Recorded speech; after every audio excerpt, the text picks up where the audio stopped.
The 80s, decade of my childhood. The home video market was exploding during this time, and just about every weekend my family would go to the local video store to rent something.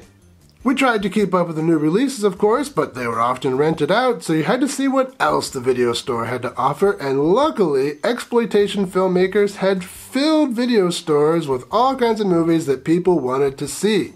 Bloody horror films, booby comedy films. It was a good time to be a kid.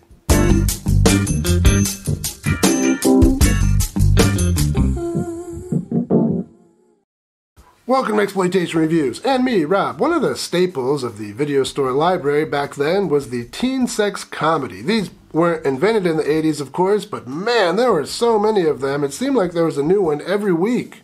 So today, let's take a look at one of the lesser-known ones, Hardbodies from 1984. The plot of Hardbodies is basically the same as the plot of every teen sex comedy. A group of people want to have sex, and they concoct some sort of scheme to make that happen.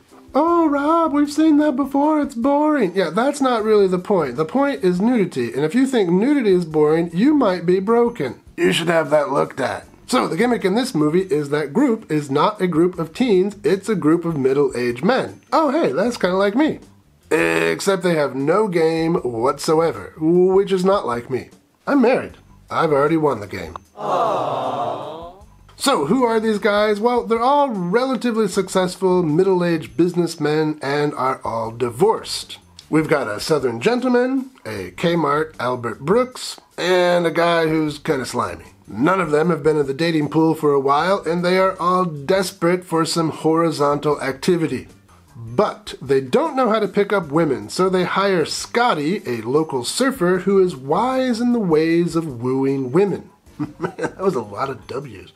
Wise, woo, whim, wah, woo, woo. Wow. Scotty, he's played by Cramer, by the way. Fans of this channel might recognize him from Killer Klowns from Outer Space. So here's Scotty. He's a kind of coach to these middle-aged benefactors, and he tries to get them to understand how to pick up women. He does a lot of the work for them, including organizing a big party full of women at their beach house.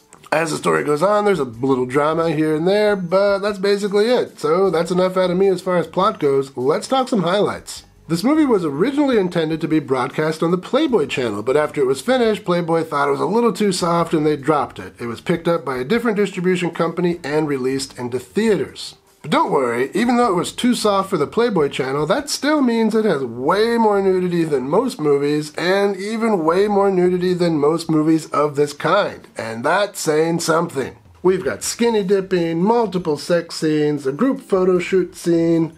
The movie never wastes too much time getting people out of their clothes, and even when they're wearing clothes, those clothes are bikinis, so you can't really lose. And the people in this movie are gorgeous, and the fact that a lot of it is shot in very good lighting, like outside beach lighting, makes it all the better. No dingy sleaze in this movie.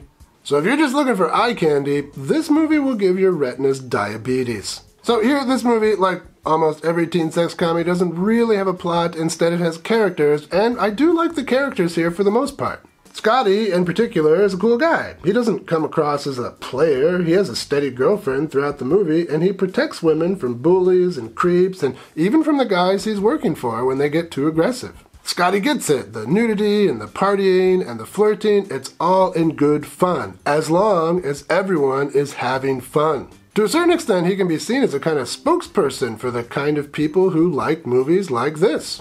I can't believe you could stand there and watch. And you really think it's funny, don't you? See, nobody's getting hurt, it's just a yuck. I also like how the middle-aged guys eventually figure out how to play to their strengths to get dates. Shticks don't work, honesty works. The Southern guy in the movie, he's a pretty nice guy, and when he starts being a pretty nice guy, he gets a date. And dollar store Albert Brooks, his strengths are more physical in nature.